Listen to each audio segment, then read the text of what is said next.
bunting had gone up that morning in cheerful lines across the green. Jam jars gleamed in the sun, each boasting its own homemade preserve.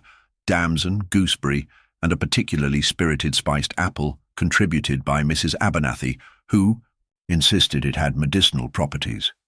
There were sponge cakes under gauze domes, coconut ice laid out in neat pastel rows, and a tombola wheel waiting for the first eager spin. St. Mary Mead's annual garden fête was, to all appearances, a triumph. Of village life, organised, predictable and harmless. It was the kind of event that fluttered from one year to the next on little more than tradition and sponge cake, drawing old ladies in well-pressed linen and ex-naval men in wax jackets to exchange pleasantries and petty observations. Miss Marple sat under the wide shade of a sycamore tree near the tea tent, her knitting needles flickering like moth wings over a steadily growing length of soft blue wool. Her eyes, though framed in delicate creases and hidden behind wire spectacles, took in everything. She made no fuss. She simply noticed. She noticed, for instance, that the Reverend Edgecombe, normally fastidious in his appearance, had missed a button on his cassock. She noticed that Mrs. Vole, who last year had manned the cake stall with unmatched pride, was avoiding her usual post and sipping tea alone, glancing often toward the raffle table. She noticed that the Cooper twins, always prone to sticky fingers, were unusually well behaved, which almost certainly meant they were up to something, and she noticed the stranger.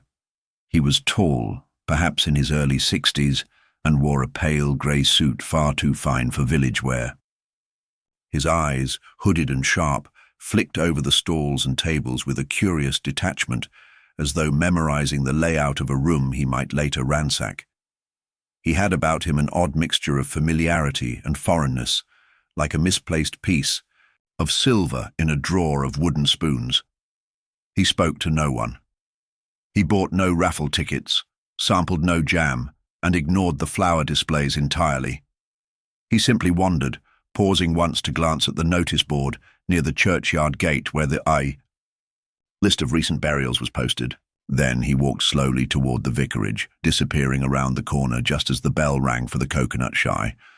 Miss Marple paused in her knitting.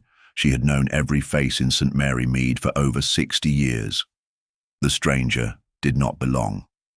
The body was found the next morning. It was early, barely past 7, and the dew had not yet left the grass. It was discovered by young Peter Sims, the paper boy, who had been loudly complaining about the weight of the Daily Herald when he glanced into the vicarage garden and promptly dropped the entire bag of papers.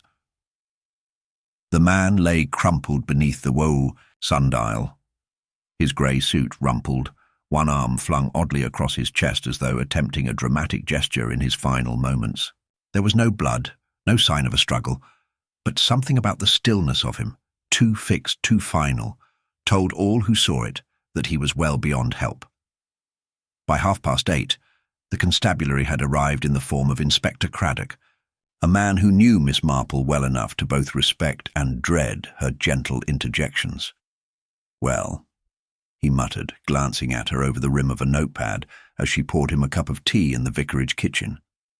"We've identified him." "Oh," said Miss Marple mildly.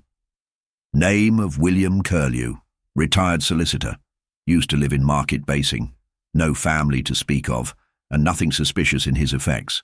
No weapon, no note, nothing to suggest foul play. But here's the curious part. He set the notepad down and folded his arms. William Curlew died 3 years ago." Miss Marple looked up from the teapot. "How very peculiar," she said softly. "Yes, buried in Market Basing. There was an obituary in the Chronicle. It mentioned his quiet retirement, his fondness for beekeeping, and even a charitable bequest to the local museum. Well, perhaps someone made a mistake. We checked. There's a headstone. The whole town attended the funeral." Miss Marple sipped her tea. "And yet this man, this William Curlew, was very much alive yesterday." Craddock nodded, "until someone made certain he wasn't." Outside, the church bells began to toll, and inside the quiet heart of Miss Marple, a knot began to form, not of grief, but of certainty. There had been something in the stranger's manner, something that suggested a man not returning from the grave, but walking straight toward it. She set down her teacup. There would be talk in the village. Of course, wild theories, speculation. But beneath the chatter, she knew, lay something far simpler. Someone had a very good reason to make sure William Curlew was finally and truly dead, and St. Mary Mead was about to uncover it, stitch by stitch. The morning air was heavy with murmurs, as if the village itself were whispering about what had happened in the vicarage garden. By midday, St. Mary Mead had turned into a living creature of gossip, each mouth passing along its version of the discovery like breath over a kettle. A man, a dead man, who had supposedly already been buried. The poetic nature of it did not escape anyone's notice, least of all Miss Marple's. By 10:30, the town square was thick with speculation, its regular rhythm of errands and greetings disrupted by clustered whispers and sideways glances. Mrs. Bantry, who had taken up her usual position at the grocer's, leaned heavily on her walking stick as she clucked to Mrs. Pettigrew. Well, I always said Market Basing was a morbid place. Graves and museums. Not a healthy mix. Inspector Craddock had meanwhile taken up temporary residence in the vicarage study, a room that had never seen such a collection of maps, notepads, and constables' shoes. He rubbed his temples and looked down again at the official obituary, printed on thick newsprint and carefully clipped from the Market Basing Chronicle, William James Curlew. Died July 23, 1952, survived by no immediate relatives, solicitor, retired, known for discretion and order, buried at St. Luke's Cemetery, attended by former clients and colleagues, a tidy life closed like a folder and placed away on the correct shelf, except now it had been knocked back onto the table with a thud. "Miss Marple," Craddock said, as she appeared softly in the doorway with another cup of tea, her third visit, though none had been unwelcome. "I suppose I shouldn't be surprised to find you already turning this over in that quiet mind of yours." "Oh, no," said Miss Marple, settling into a nearby armchair with polite precision. "It is only that some puzzles begin to feel personal, don't you think? Especially in a place like this, where one feels responsible for noticing things. Others don't." Craddock eyed her carefully. "You saw him at the fête, didn't you?" She nodded. "Yes, quite unmistakable. Out of place. He had a cautious sort of walk, as though every movement had once required a document to support it." Craddock allowed a smile. "Like a man who's spent a career drafting wills and land transfers." "Precisely," she said. "And he spent some time at the parish notice board." Craddock's eyes flicked up from his notes. "Looking at the burial notices?" "It struck me as odd," Miss Marple admitted. "There was nothing new posted, but he studied it for a long time." Craddock scribbled something down. "We've spoken to the staff at the Market Basing solicitor's office where he used to work. They confirmed he passed away 3 years ago. The funeral, the will, all properly executed. But the clerk who filed the documents, dead now. Car accident last winter." Miss Marple gave a slow, thoughtful blink. "That's very convenient." "Too convenient." Craddock sighed. "I'll be honest, Jane. We have a body and no crime, or possibly a crime and no real identity for the victim. If this man wasn't Curlew, who was he? If he was Curlew, then what in blazes happened 3 years ago?" Miss Marple, who never liked to comment directly upon blazes, tilted her head slightly. "Might I suggest a small exercise, dear Inspector?" Craddock raised an eyebrow. "Ask the undertaker," she said simply. "The one who handled the 1952 funeral. Undertakers, in my experience, rarely misplace bodies, not unless someone has a reason to help them do so." The idea, simple and obvious in hindsight, snapped into place. Craddock stood and barked for Constable Willis, who clomped down the stairs with a speed that suggested he'd been eavesdropping. "I must say, Miss Marple added, standing to leave. There was one other thing. Craddock paused, already halfway to the door. At the fête, I saw Miss Felicity Smythe. You remember, the young woman who teaches piano and says she despises gossip, which of course means she's frightfully good at it. Well, she greeted the stranger, not warmly, not as if she knew him well. But she definitely flinched, a flicker of recognition. Then she composed herself. Craddock frowned. You're certain? Oh, yes, said Miss Marple. Felicity's mother, Agnes, once broke a china lamp and tried to pretend it had always been that way. Felicity has the same tell. She touches her left ear whenever she lies. Craddock, who had no patience for poetic deduction, said only, We'll speak to her. But Miss Marple knew he would follow up. Craddock respected process, and though he might scoff, he trusted her instincts far more than he let on. By early afternoon, the village had split into factions. Those convinced the man was a twin, Mrs.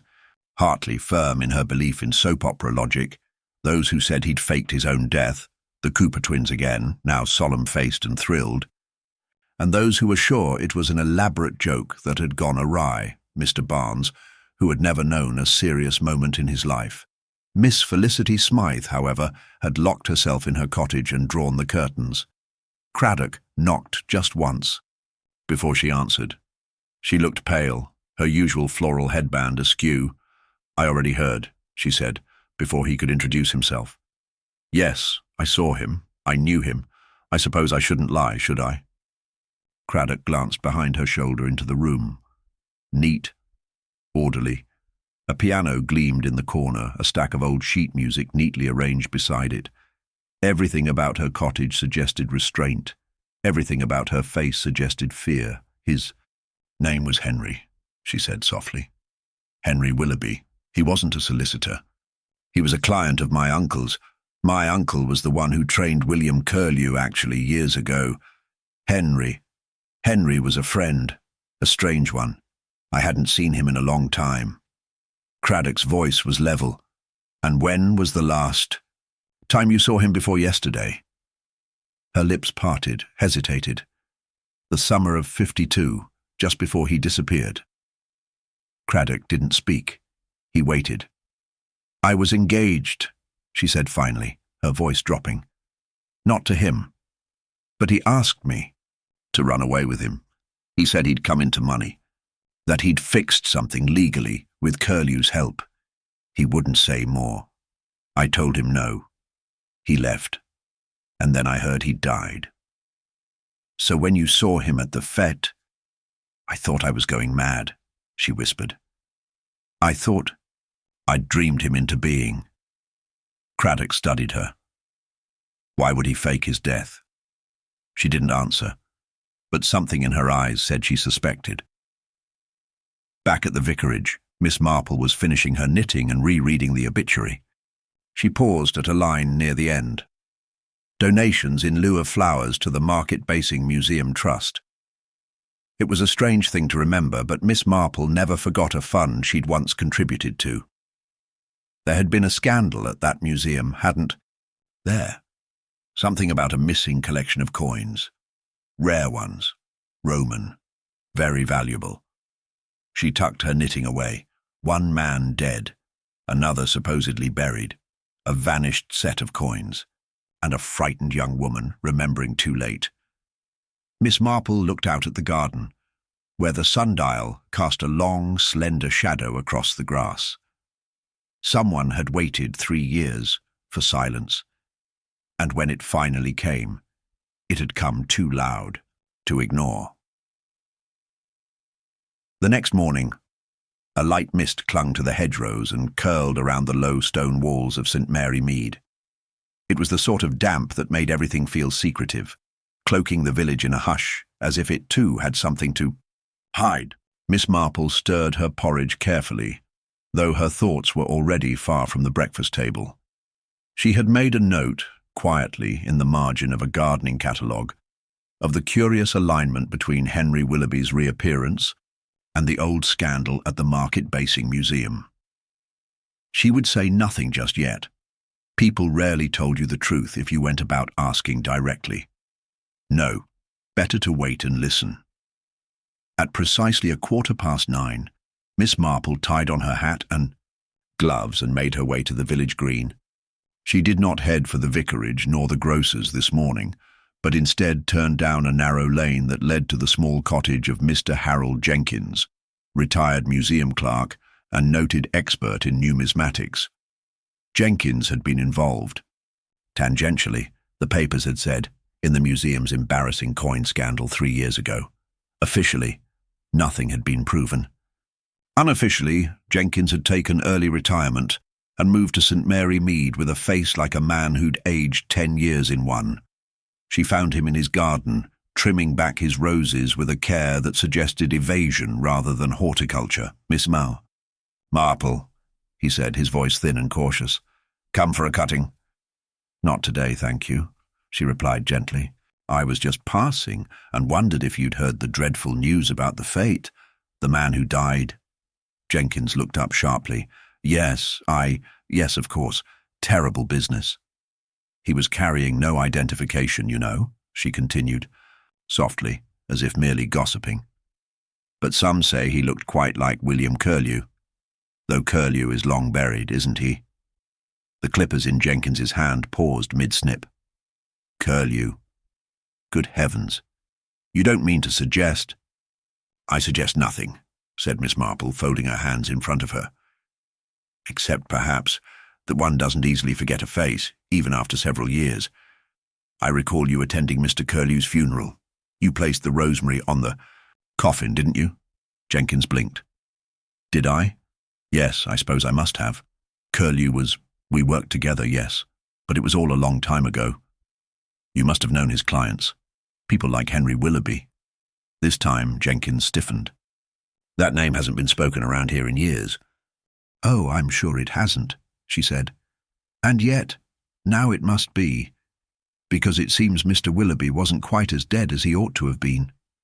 Jenkins set down his shears and turned toward her fully, his face as pale as the mist curling. "Over his flower beds. I didn't know," he whispered. "I swear it. I saw the notice in the paper, the funeral announcement. We all thought, that Henry Willoughby had died. But perhaps what you saw was only what someone wanted you to believe." Jenkins sank onto a bench and buried his face in his hands. "He came to me 3 years ago," he said, his voice ragged. "He said he had information. Something about missing coins, but not just that. He knew someone on the museum board, had been skimming funds for years. I told him he was mad. He laughed, said he'd vanish, then come back once the rest of us had either confessed or covered it up. And then, nothing. Just the obituary." "Did you report his claims?" Miss Marple asked softly. "I didn't dare. There was too much at stake. My name, my pension, and after the obituary it seemed pointless." She left him then, with nothing more than a reassuring touch on his shoulder and a quiet farewell. Jenkins might not have been guilty, but he had certainly been complicit, and fear made people do strange things. It also made them poor liars. Mid-morning, the inspector had returned from his visit to St. Luke's Cemetery with a furrowed brow and muddied shoes. Miss Marple found him near the lich gate, staring at the plaque commemorating generous donors to the cemetery upkeep fund. "Well?" she asked gently. "The coffin's there," he said. "Or rather, a coffin is. We had it discreetly opened. No sign of tampering. But the body inside wasn't William Curlew." Miss Marple nodded, as if this confirmed something she had long suspected. "It was an older man, but the features didn't match. We've sent for dental records. I suspect they won't match either." "And so," Miss Marple said, "we have the real Curlew walking among us for some time after he was meant to be dead, or someone impersonating him, or just as likely, 2 men who were never dead at all, playing at death until one of them was killed for real." Craddock shook his head. "And what does Felicity Smythe have to do with any of it?" "She had a reason to be frightened," Miss Marple replied. A woman does not mistake a dead man for a living one without good cause. Her uncle, you recall the one who trained Curlew? Was he involved in the museum scandal? Craddock's eyes narrowed. Jonathan Smythe, yes. His name came up once or twice, but nothing was ever pinned to him. Died last spring. Just before Henry Willoughby reappears at the fête, Miss Marple said thoughtfully. I wonder if he'd come back to settle. Old accounts. Back in the vicarage, Craddock reviewed the initial post-mortem notes. No signs of trauma, no wounds, no poisoning, at least not of the dramatic sort. The death had been sudden but peaceful in appearance. Natural causes, possibly, but an unmarked man dropping dead at a fête, after being officially dead for years, was not natural. Constable Willis knocked then, bringing in a box retrieved from the deceased's coat pocket. It had been overlooked at first, nestled deep in the lining, missed in the initial search. Inside were 3 coins, each in a velvet pouch, Roman, uncatalogued, and, as Jenkins had once said in a lecture Miss Marple attended, the sort of artifact that turns men into thieves and fools. Miss Marple turned one over gently in her palm. They were never sold, she murmured. Never left the country. Perhaps he kept them as leverage, insurance against silence. Or as bait, Craddock said grimly, if he came back to blackmail the real thief.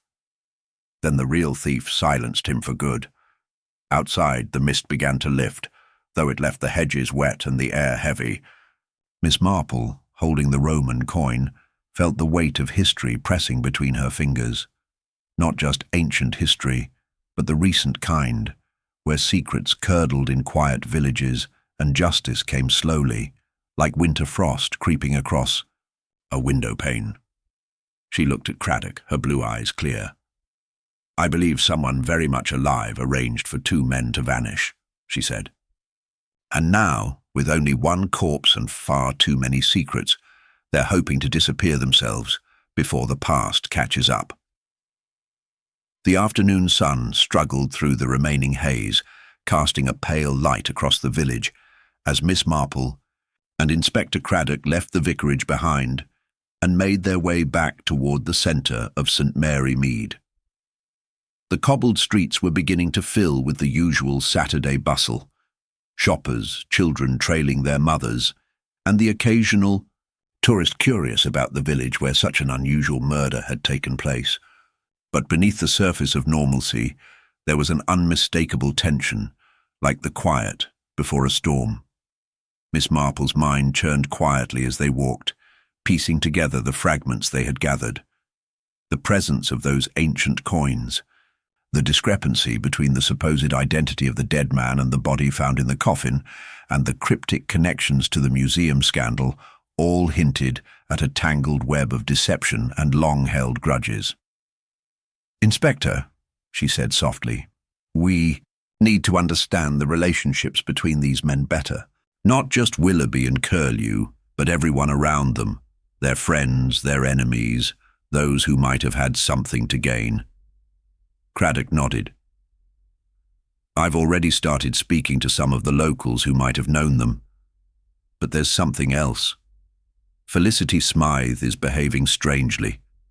She agreed to come to the station for questioning, but when we arrived, her cottage was empty. No note, no message.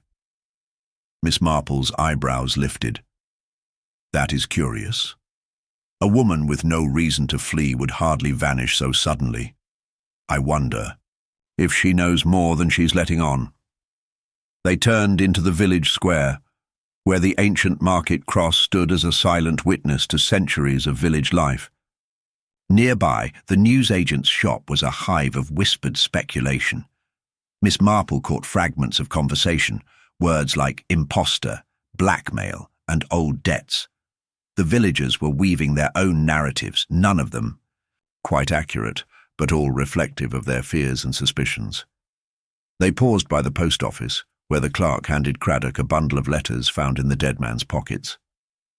Most were unremarkable, but one stood out, an unsigned note bearing a cryptic message. Truth will rise where the coins lay buried. Miss Marple's eyes sparkled. A warning, or perhaps a clue left by the deceased himself. Or someone trying to mislead us, Craddock murmured, eyes narrowing. Miss Marple's gaze drifted toward the old museum building at the far end of the square. It had been closed since the scandal, its windows boarded and its reputation tarnished. She had heard that Jenkins was still in possession of some of the museum's records, but perhaps there were others who knew more. "Inspector," she said, "we should visit the museum. There may be something there that sheds light on this." They walked in silence, the crunch of their footsteps on gravel mingling with the distant church bells. At the museum, the heavy wooden door creaked as Craddock pushed it open.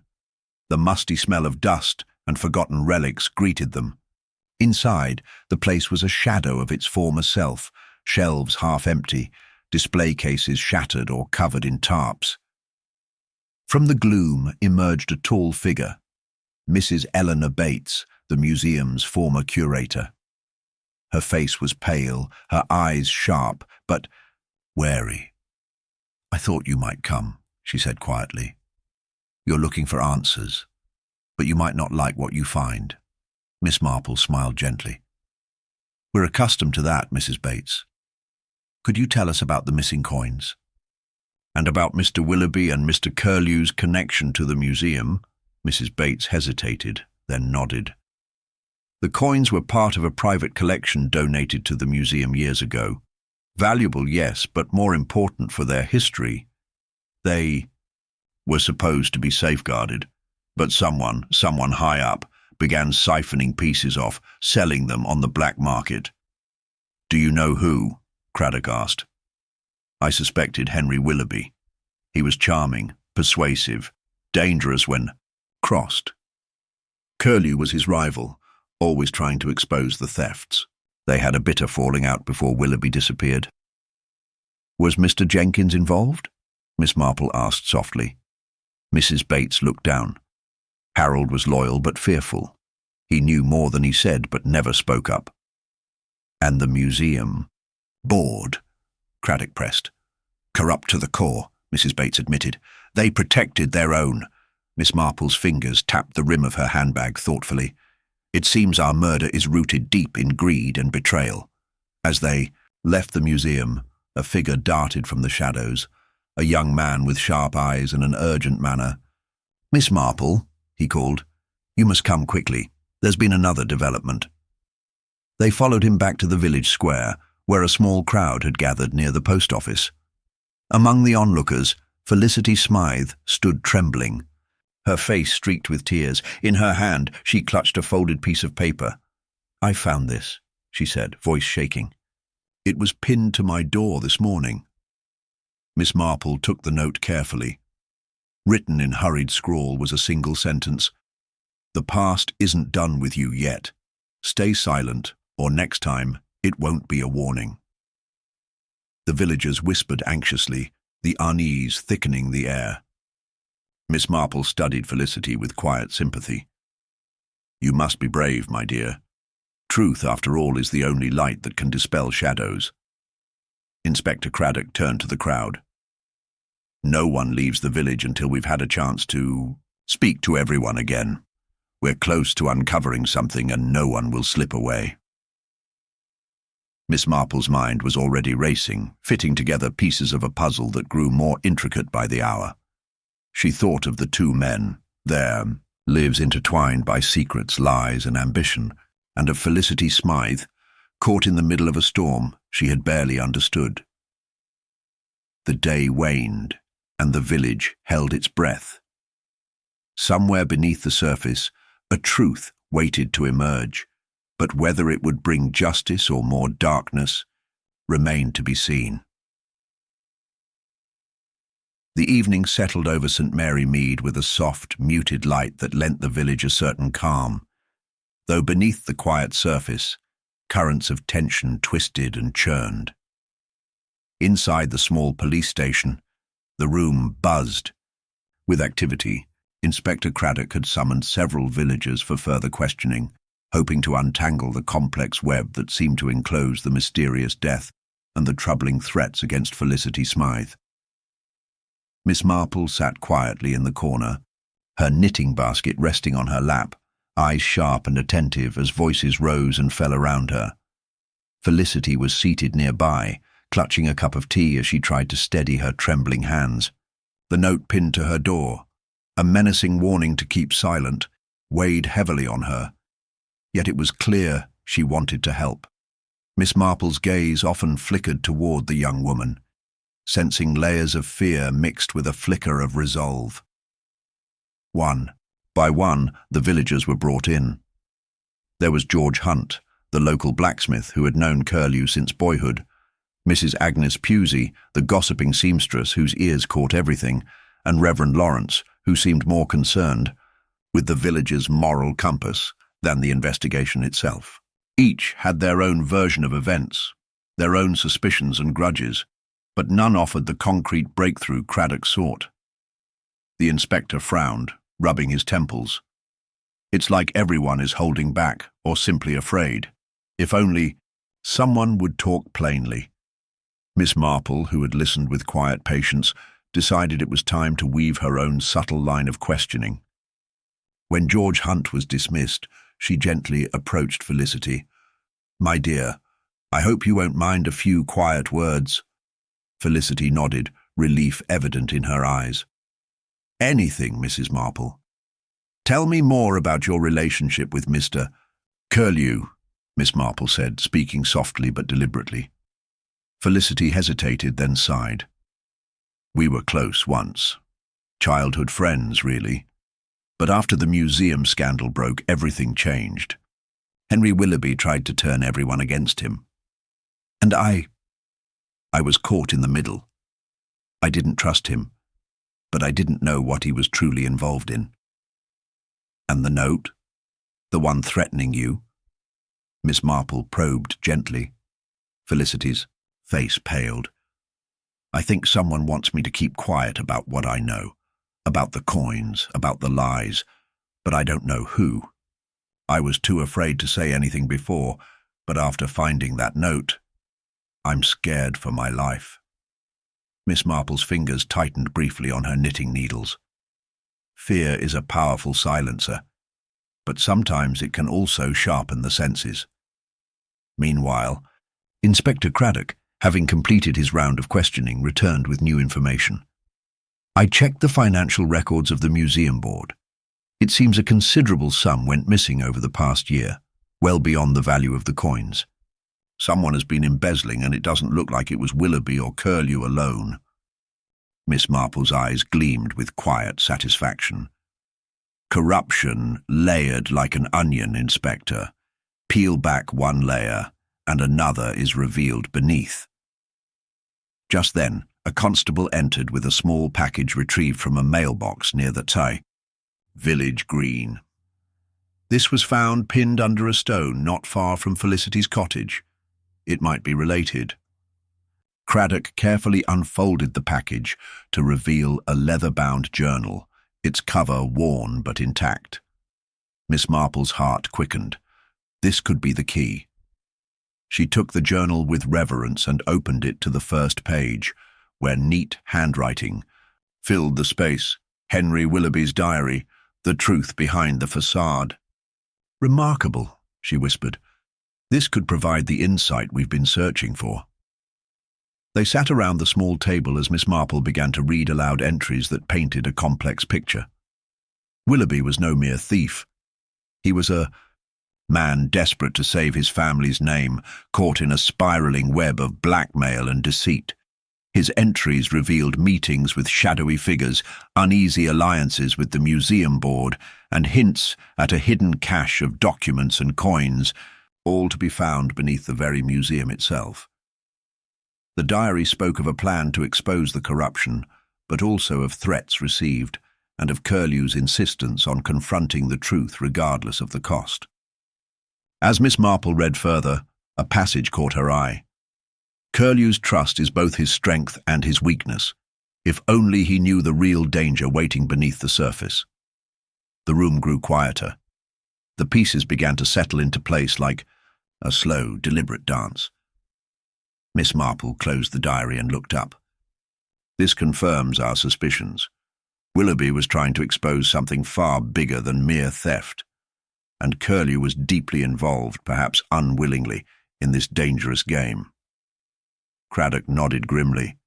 But it doesn't explain why Willoughby was murdered, or why Curlew's body was found instead. Not yet, Miss Marple replied, her voice soft but firm. We are still missing the last vital thread, and I suspect it lies in the very nature of the relationships binding these people. Outside, the wind picked up, rustling the autumn leaves and whispering secrets only the trees seemed to understand. The village held its breath, the night drawing near and the shadows lengthening. Miss Marple stood, folding the diary carefully. Tomorrow, Inspector, we must return to the museum.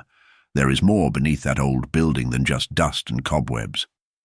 Craddock agreed, and as they left the station, the villagers watched them with a mixture of hope and fear. Someone among them held the truth, and soon that truth would surface, whether they wished it to or not. As the moon rose high above St. Mary Mead, Miss Marple's mind was already working through the tangled threads, each revelation drawing her closer to a resolution only she could see coming. The game was far from over, and the village's deepest secrets were yet to be unearthed.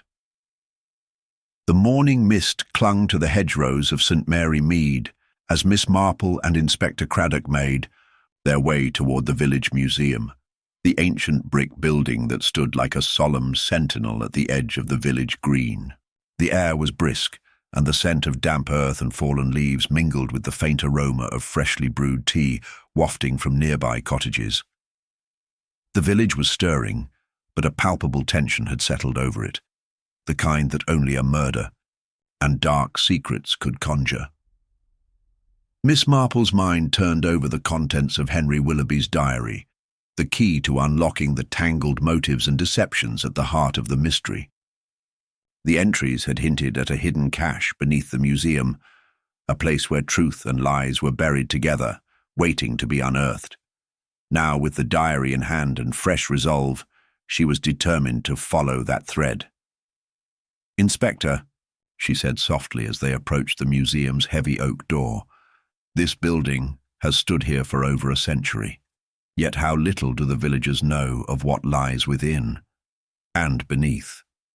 I suspect those old foundations conceal more than just the remnants of a forgotten era." Craddock, his brow furrowed with the weight of responsibility, nodded. "We'll have the curator open the place for us. Perhaps there's a cellar or storage area we overlooked." Inside, the curator, Mr. Pritchard, greeted them with a polite but wary smile. He was a thin, nervous man whose spectacles perpetually slid down his nose. "Good morning, Inspector Miss Marple. I understand you wish to search the premises?" "Indeed," said Craddock. "We have reason to believe that Mr. Willoughby's death, and the scandal that preceded it, may be connected to something hidden here, something not yet uncovered." Mr. Pritchard swallowed and gestured toward a narrow wooden staircase leading down. "The cellar is beneath the east wing, though it hasn't been used in many years. There might be old storage boxes, or perhaps even forgotten documents." The trio descended into the cellar's cool shadows, where the faint smell of damp stone mingled with decades of dust. Miss Marple's eyes swept the dim space, taking in the rows of crates, peeling paint, and the uneven stone floor. It was clear this area had not been disturbed for some time. As Mr. Pritchard lit an oil lamp, casting flickering light on the walls, Miss Marple's gaze settled on a loose flagstone near the far corner. Her fingers traced its rough edges lightly, and a soft smile played on her lips. "Here, Inspector. This stone seems to shift slightly beneath one's touch." Craddock crouched beside her, applying gentle pressure to the flagstone. With a faint, grinding noise, it shifted, revealing a small cavity beneath. Inside lay a worn leather pouch tied with a faded ribbon. Carefully, Miss Marple lifted the pouch and untied the ribbon to reveal a collection of old documents, letters, receipts, and a folded map of the museum grounds marked with cryptic annotations. This must be the evidence Mr. Willoughby sought to protect, Miss Marple murmured, as she sifted through the papers. Look here, the letters detail suspicious transactions involving the museum's acquisitions and significant sums of money paid to an unnamed third party. Craddock examined the documents closely. This would explain the missing funds from the board's accounts. Someone was funneling money out under the guise of restoration projects, but to what end? Miss Marple's eyes narrowed. And what better way to cover such deceit than by eliminating those who might expose it? Henry was brave to keep this hidden, but someone knew about his plan and acted swiftly. The map revealed a specific location beneath the museum, near the storage cellar, where a false panel concealed a narrow tunnel. Guided by the map, they discovered a trapdoor beneath a large crate. Opening it, a steep, cramped stairway descended into darkness. Taking care, they descended into the shadowy passage. The air grew cooler, heavy with the scent of earth and mildew. At the bottom lay a small chamber, barely illuminated by their lantern. Inside, more crates and boxes were stacked haphazardly, but what caught Miss Marple's attention was a small wooden chest tucked beneath a tarp. With steady hands, she lifted the tarp and opened the chest to reveal a trove of antique coins, ancient manuscripts and personal journals, some belonging to the museum's founder, others to Curlew himself. These must be the hidden cache Willoughby wrote of, Miss Marple said. Curlew's involvement with these artifacts was not merely scholarly, it was personal, perhaps even desperate. Among the journals was one with a leather cover etched with the initials H.C. Miss Marple opened it carefully. The entries spoke of Curlew's growing unease with the museum's board, his desire to protect the collection from exploitation, and his conflicted loyalties between honesty and survival. Suddenly, a noise echoed from above. Hurried footsteps, voices, raised in alarm. Craddock raised his hand for silence. Someone's coming. They quickly replaced the tarp and sealed the trapdoor, just as the door to the cellar above burst open. George Hunt appeared, face pale and breathless. "Inspector, Miss Marple. You need to come quick. There's been an incident at the village." "Hall!" The tension in the air thickened as they hurried back upstairs. Miss Marple's mind raced, piecing together the fresh discovery with this new disruption. The deeper they dug, the more the village's secrets festered beneath its tranquil exterior.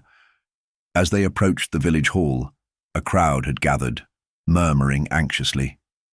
At the centre stood Felicity Smythe, her face streaked with tears, clutching a crumpled piece of paper. "It's a second threat," she said, voice trembling. "Someone sent this to me after you left. I'm too scared to stay in the village." Miss Marple took the note, reading the scrawled words that chilled her blood. "Speak no more of the past, or the past will claim you." The villager's eyes darted nervously, the weight of suspicion settling heavier than ever. Miss Marple felt the strands of the mystery pulling tighter, aware now that the killer was not merely desperate to hide the truth, but willing to terrorize anyone who threatened exposure. "We must protect Miss Smythe," Craddock said firmly, "and find who is behind these messages before it's too late." Miss Marple's gaze swept the crowd. Each face held a story, a secret, a motive. But one among them was the source of this darkness, and with careful observation and patience, she would uncover it. The clock ticked relentlessly onward, and the peaceful village of St. Mary Mead seemed poised on the brink of revelation or ruin. Yet in the quiet corner of the village hall, Miss Marple smiled ever so slightly. The game was far from over, and the truth was drawing near, hidden in plain sight, waiting for her to unveil it. The note's stark warning hung heavy in the chilly air of the village hall, silencing the gathered crowd as if a sudden, unseen presence had passed through. Miss Marple carefully folded the threatening message and slipped it into her muff. Her eyes, sharp and quietly discerning, swept the faces around her. Fear and suspicion were etched deep in their expressions, but she knew better than to mistake panic for guilt. Inspector Craddock's voice broke through the murmurs.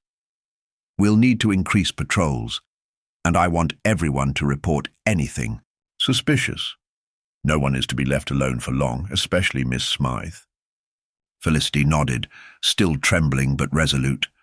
"I want to help find whoever did this. Henry's death, and now this. Someone in this village is trying to silence the truth." Miss Marple laid a calming hand on Felicity's arm. "Courage is a quiet thing, my dear. We will get to the bottom of this, but we must be patient."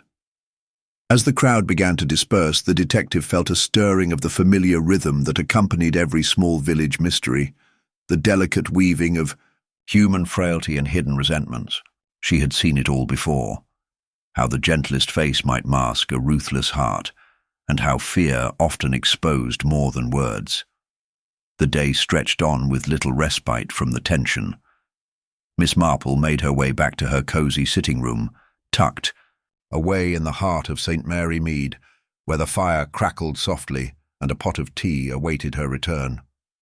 There, she reviewed the fragments of information gathered so far, the hidden cache beneath the museum, Curlew's journals filled with half-confessions, and now the chilling threat aimed at Felicity Smythe. Each piece was a thread in a tapestry that, when pulled tight, might unravel the entire village's facade. Her thoughts were interrupted by a gentle knock. It was Mr. Parker, the village postmaster, an elderly gentleman with a reputation for discretion and a surprising store of village gossip. He entered cautiously, carrying a small parcel wrapped in brown paper. "I thought you might like to see this, Miss Marple," he said, handing her the package.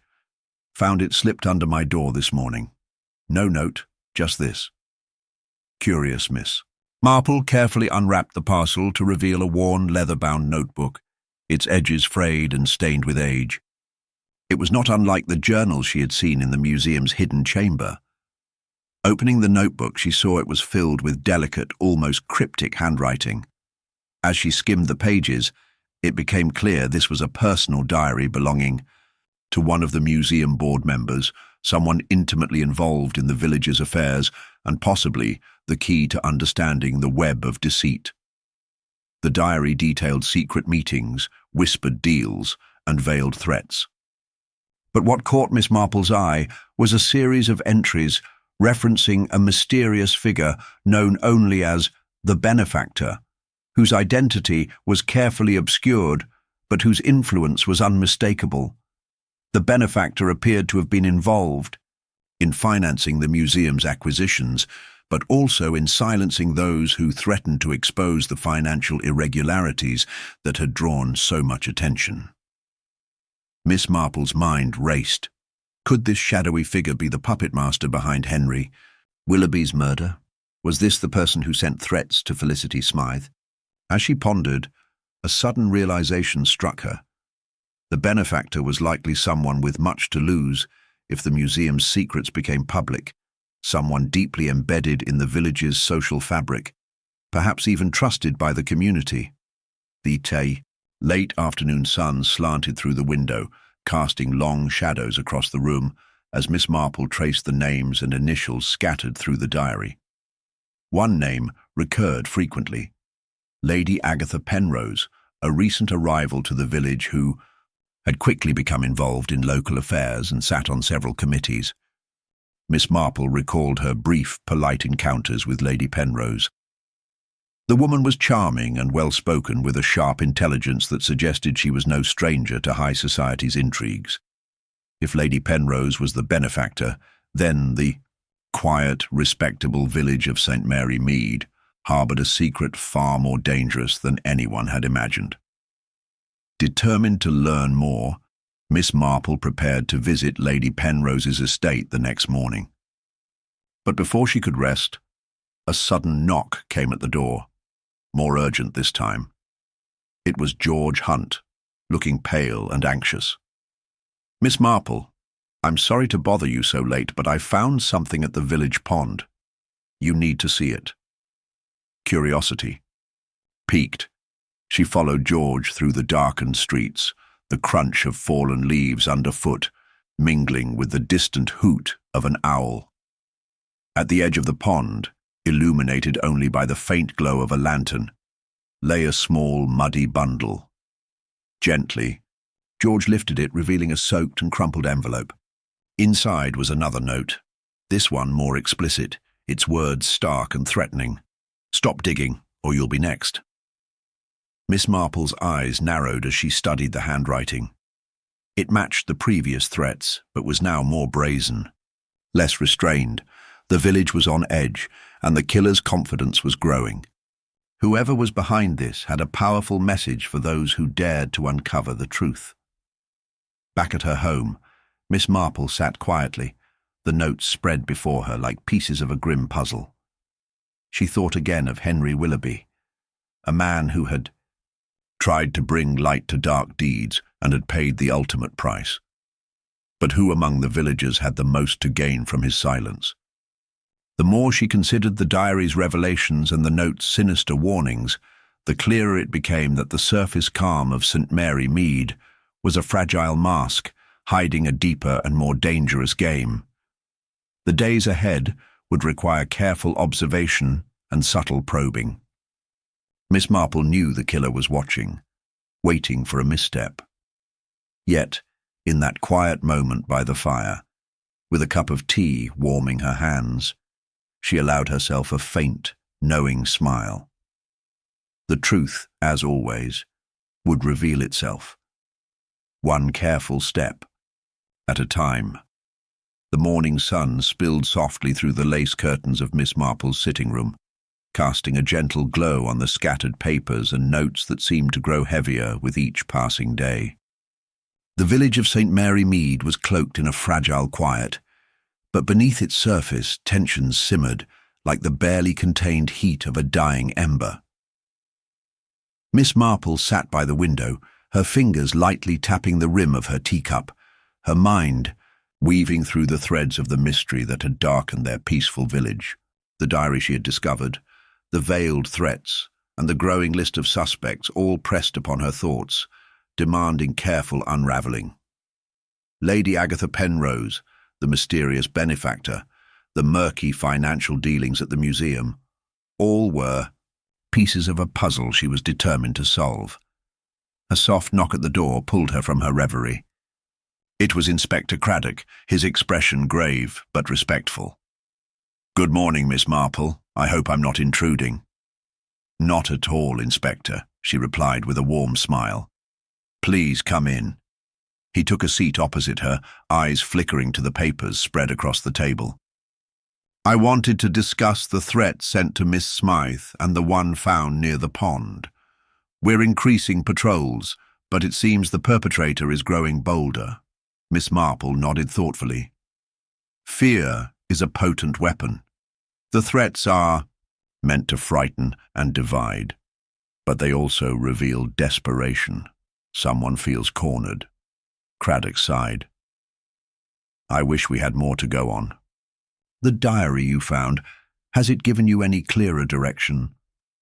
"It has opened a few doors," she admitted. "Lady Penrose's name appears frequently, tied to financial backers known only as the benefactor. I intend to visit her estate today. Perhaps a conversation will shed light on her involvement." The inspector raised an eyebrow. "Lady Penrose is well connected. It may not be easy to get much from her." Miss Marple's eyes twinkled with quiet resolve. "Sometimes it's the unassuming questions that unsettle the proudest of hearts." As the inspector departed, she began preparing for her visit. Dressing with the careful precision of one who knew the value of first impressions, Miss Marple set out with a small notebook tucked into her handbag. The drive to Lady Penrose's estate took her along winding country lanes bordered by ancient oaks, their leaves a tapestry of gold and amber. The grand house appeared as the village's whisper of wealth and mystery, a sprawling manor with manicured gardens that spoke of both elegance and control. She was greeted at the door by a poised woman with silver-streaked hair and eyes sharp enough to cut glass. Lady Penrose's smile was polished but cool, the kind that measured and weighed before it was given freely. "Miss Marple, what a pleasure," she said smoothly. "I hear the village has been quite unsettled." "Indeed," Miss Marple replied. "I hope to understand more about the recent events, particularly the financial matters surrounding the museum. I've come across your name in some correspondence and thought it prudent to speak directly." Lady Penrose's eyes flickered briefly, a shadow crossing her otherwise composed features. "I see. The museum is dear to me. I've invested considerable effort and resources. Naturally, I am concerned by these unfortunate incidents." They moved to a sitting room overlooking the estate's gardens. Miss Marple's questions were gentle, probing yet polite, aimed at encouraging openness without provocation. Lady Penrose spoke of her patronage, her desire to preserve the village's heritage, and her frustration at the disruptions caused by the murder and subsequent investigations. Yet beneath her polished words, Miss Marple detected a subtle defensiveness, a quickness to deflect when pressed on details of financial transactions or the identity of other benefactors. The detective made a mental note. There was more behind Lady Penrose's carefully constructed facade. After their conversation, Miss Marple took her leave, promising to keep in touch. As she walked back to her car, she felt the weight of unspoken secrets pressing down, thick and suffocating. Back in the village, news of her visit spread quickly. Gossip brewed in the shops and pubs, each villager adding their own spice to the tale. Some whispered that Lady Penrose was a cold, calculating outsider with dangerous connections. Others insisted she was a misunderstood patron trying to save their heritage.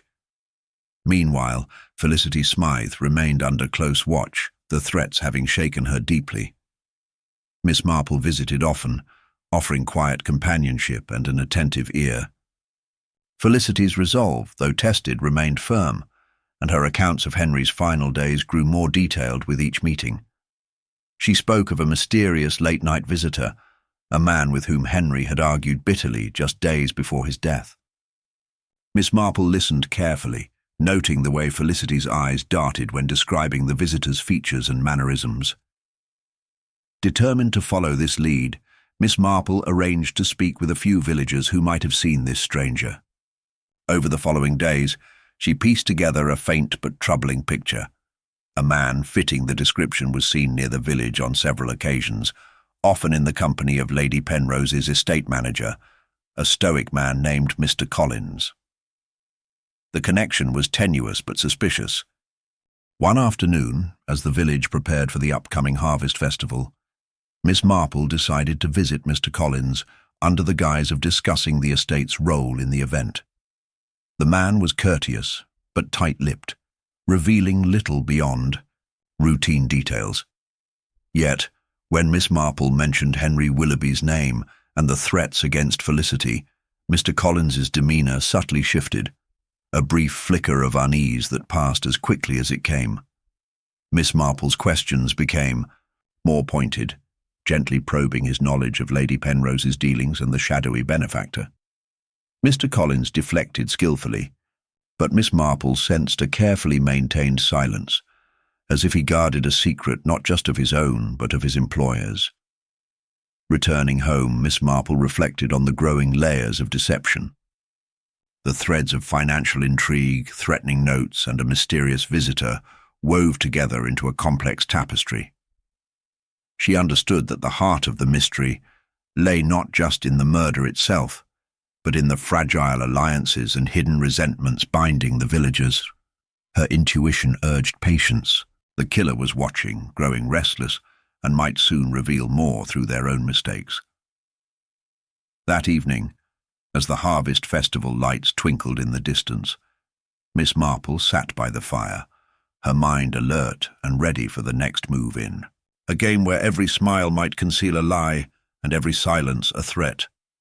The village's peaceful facade was cracking, and soon she knew the truth would burst forth, but only for those wise enough to see beyond appearances. The harvest festival dawned crisp and bright, a delicate autumn breeze teasing the golden leaves that carpeted the village paths. Despite the underlying tension that had settled over St. Mary Mead, the villagers moved about with a practiced cheer, determined to preserve their traditions in the face of uncertainty. The marketplace bustled with stalls selling homemade jams, knitted goods, and freshly baked pies, and children darted between tables adorned with pumpkins and late blooms. Miss Marple arrived early, her sharp eyes observing the interactions and undercurrents with quiet patience. Her small notebook was tucked away, but her mind worked diligently, cataloguing gestures, glances, and overheard snippets of conversation. The air was thick not only with the scent of baked apples and cider, but with the unsaid, whispers of suspicion and guarded glances that betrayed the village's unease. She first sought out Felicity Smythe, who was helping organize the raffle, her hands trembling slightly as she placed tickets into a basket. Miss Marple approached gently. "Felicity, dear, how are you feeling this morning?" Felicity forced a faint smile. "A bit nervous, but I'm determined not to let this dreadful business spoil the festival." Miss Marple nodded approvingly. "That is the spirit, though we must still be cautious. Have you noticed anything new, anything unusual since our last conversation?" Felicity hesitated, glancing around as if wary of being overheard. I saw someone last night just outside the churchyard, a man. He seemed to be watching the village, but I couldn't see his face clearly. It made me uneasy." "That is important," Miss Marple said softly. "Did you recognize him at all?" "No, but there was something familiar about his manner. Like he knew the village well." Miss Marple's mind ticked over the puzzle pieces. A mysterious visitor, the watchful presence near the churchyard, the ties to Lady Penrose's estate manager. It all suggested a carefully concealed connection. She moved through the crowd, exchanging polite words with villagers while keeping her attention on subtle clues. At one stall, Mr. Collins appeared, overseeing the setup with clinical efficiency. His eyes met hers briefly, and she detected the same flicker of unease from their earlier meeting. Miss Marple approached him casually. "Mr. Collins, the village owes you a debt for your efforts in organizing such a splendid event." He inclined his head. "Thank you, Miss Marple. It is important to maintain the spirit of the village, especially now." "Indeed. And I suppose Lady Penrose will be attending the festival." "Lady Penrose is indisposed today," Mr. Collins replied smoothly. "She sends her regrets but hopes the event proceeds well." The absence of Lady Penrose was a noticeable omission. Miss Marple filed this away as a subtle sign that all was not as it seemed at the estate. As the day progressed, the festival's cheerful veneer was punctuated by moments of tension. An argument erupted near the tea tent between two local women over a forgotten debt. A young man, recently returned to the village, was seen leaving hastily after a whispered confrontation with Felicity's brother. Miss Marple observed quietly, sensing that these ripples were not random, but part of a deeper undercurrent. Toward late afternoon, as shadows lengthened and the harvest moon began to rise, Miss Marple found herself drawn back to the churchyard, the site where the body of Henry Willoughby had been discovered. She paused by the wrought iron gate, studying the grave markers and the surrounding foliage. A faint rustle caused her to turn sharply. Emerging from the shadows was a figure she recognized. Reverend Samuel Blake, the village vicar. His expression was troubled, and his hands trembled slightly as he approached. "Miss Marple," he greeted, voice low, "I hope to find you here. There are things I must confess." She regarded him calmly. "I am listening, Reverend." He sighed deeply. Henry Willoughby was not the man we believed him to be. I discovered letters, hidden in the vestry, that suggest he was involved in matters far beyond the village. Financial dealings, threats, and debts that could have destroyed reputations. Miss Marple's eyes narrowed. Why did you keep this from the others? Fear, the Reverend admitted. Fear of stirring more trouble. But I believe someone used Henry's secrets against him, and it cost him his life. The vicar handed her a small bundle of letters, carefully folded and yellowed with age. Miss Marple's fingers trembled slightly as she unfolded them, revealing a web of correspondence implicating several prominent villagers in questionable schemes. One letter stood out, a note from Lady Penrose herself, warning Henry to cease his inquiries or face consequences. The tone was icy, unmistakably threatening beneath a veneer of civility. Miss Marple felt the pieces shift once again. Lady Penrose's involvement was no longer a matter of speculation, but a chilling reality. As they spoke, a sudden cry echoed from the festival grounds. The two hurried back, finding the crowd gathered around the central pavilion. There, Felicity Smythe stood pale and shaken, clutching a crumpled piece of paper. "I found this pinned to my stall," she whispered. Miss Marple took the note, reading the chilling words, "Stop digging, or you will be next." A hush fell over the villagers. The festival, meant to unite them, now seemed a stage for fear and menace. Miss Marple's gaze swept the crowd. Faces were taut with worry. Eyes flicked nervously toward Lady Penrose's absent estate. The murderer was still among them, watching, waiting, and desperate to silence any threat. Turning to Felicity, she spoke gently but firmly. "We must be vigilant, dear, and we must not let fear blind us to the truth." The evening deepened. Shadows growing longer and darker, but in Miss Marple's heart burned a quiet determination. The final act was approaching, and she would be ready to unmask the killer hidden beneath the village's polite smiles and careful facades. For in St. Mary Mead, the smallest detail could reveal the darkest secret, and Miss Marple intended to find it. The note pinned to Felicity's stall lingered in the air like a poisonous fog, unsettling the villagers who had come to the harvest festival seeking comfort and camaraderie. Yet beneath the overt fear, Miss Marple detected an undercurrent of defiance. St. Mary Mead was a village built on tradition and resilience. Even threats could not easily unnerve its people. As the crowd slowly dispersed, murmuring anxiously, Miss Marple remained by Felicity's side, quietly reassuring her. "You did well to bring this to light, Felicity. Sometimes courage is the faintest voice, but it is the strongest force." Felicity managed a weak smile. "I only wish I understood who would do such a thing, and why." Miss Marple's gaze drifted toward the dimming sky, where the first stars began to prick the dusk. "That, dear, is the question we must unravel. Who profits from fear, and who stands to lose?" Later, when the festival's bustle had dwindled, and the village grew quiet beneath the moon's soft glow, Miss Marple returned to the vicarage. Reverend Blake awaited her in his sitting room, a candle casting flickering shadows on the walls, lined with theological tomes and faded photographs. "Thank you for coming," he said, his voice weary. "I feel the weight of the village's sorrows keenly." Miss Marple settled into an armchair, her mind still turning over the tangled threads of secrets and lies.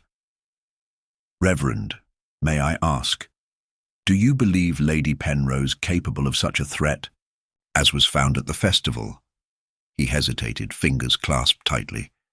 "She is a formidable woman, and fiercely protective of her position. But to resort to threats of violence, I had hoped not.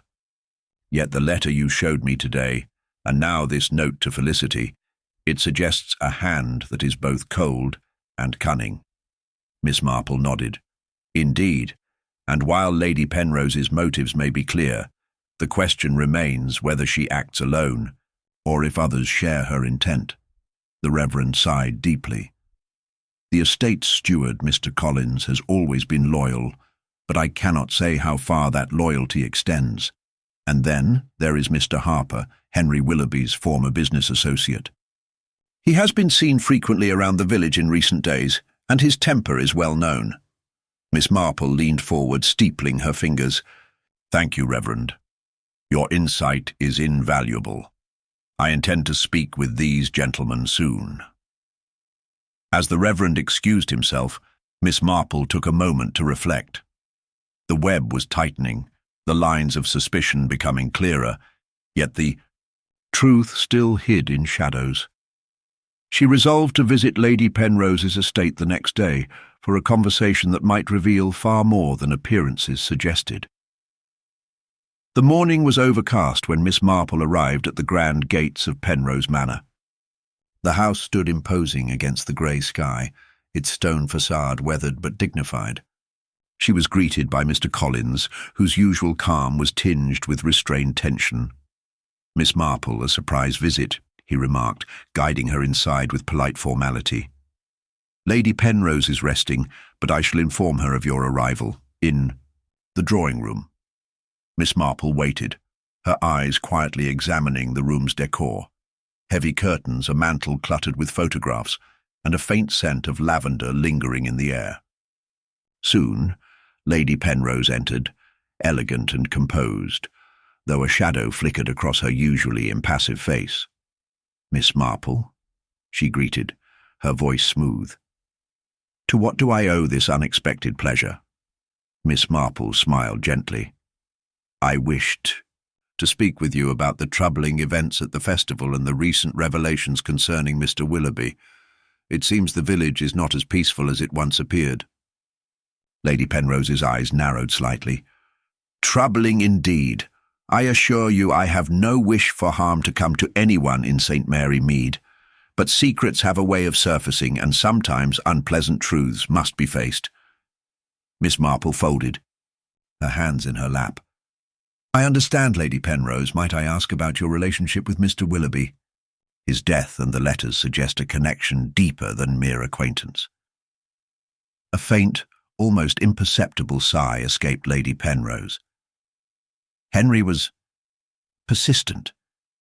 He sought to uncover financial irregularities within the estate's affairs. Claims I found baseless and damaging. I warned him to desist for the good of the village and all involved. Unfortunately, not all heed warnings. Miss Marple inclined her head, noting the careful choice of words. And yet, threats have been made.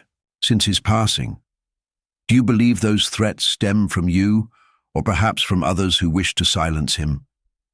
Lady Penrose's gaze was steady. I neither threaten nor harm. Those who do are driven by fear or greed, I suspect.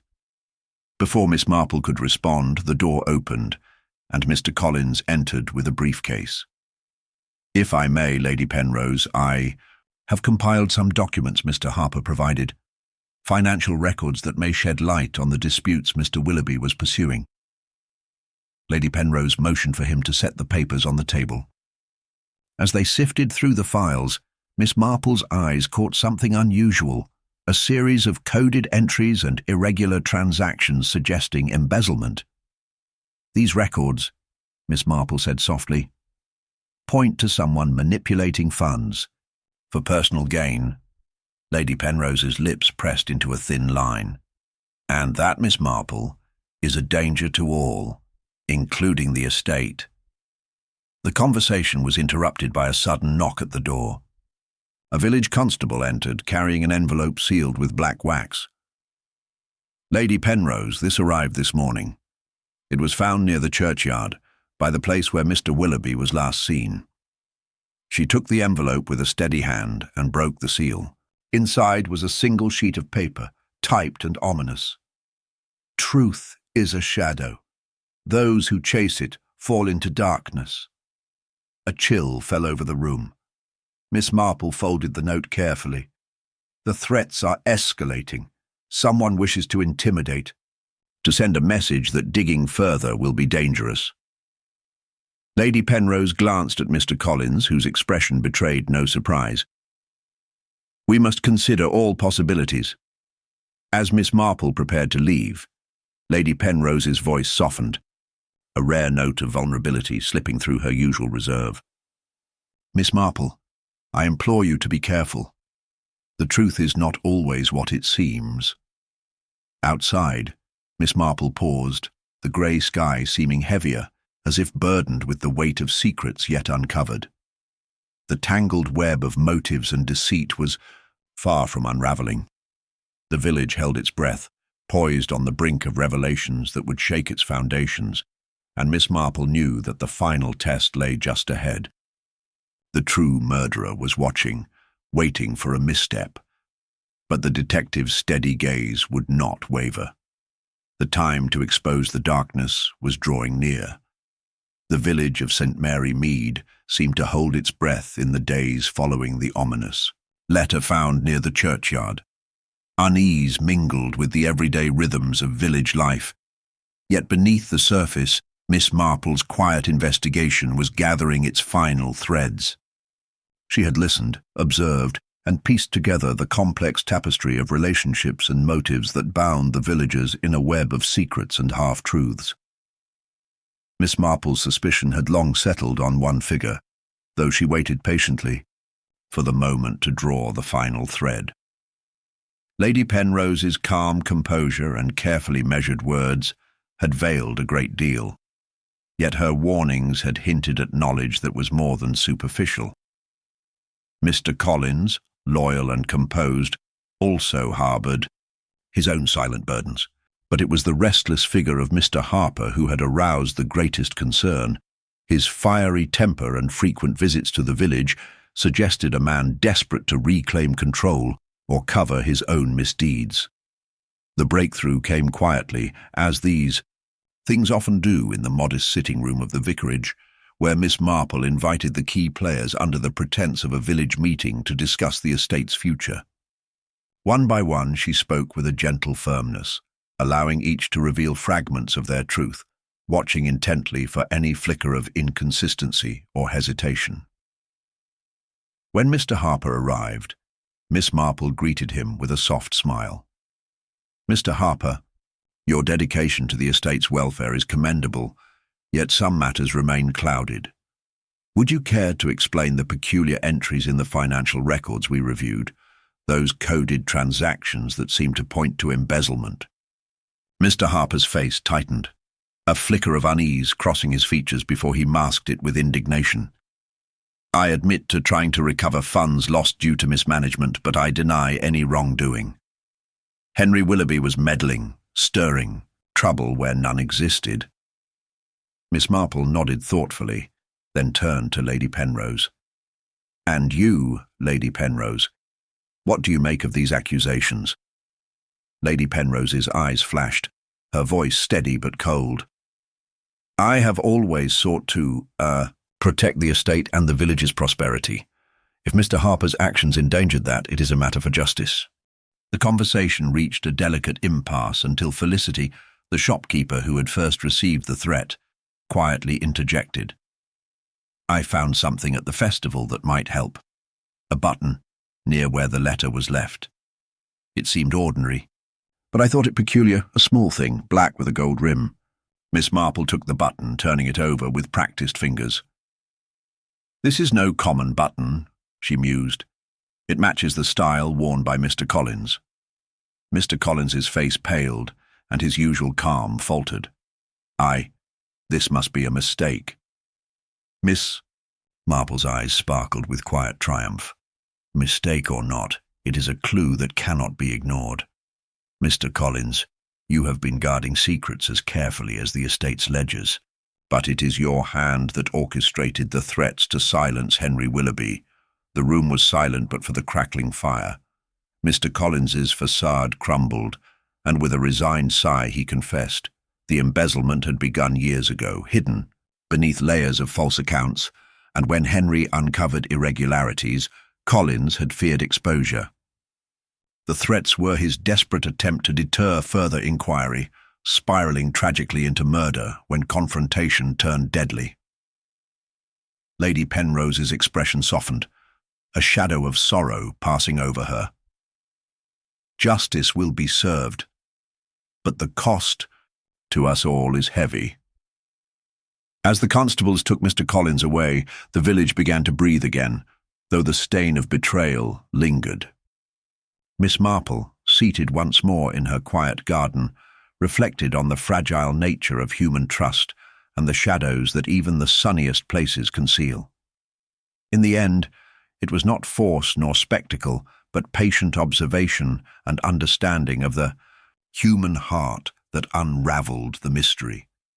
For in every smile, every whispered word, lay the truth, waiting for one who knew how to listen. And Miss Marple, with her gentle wisdom, had heard it all.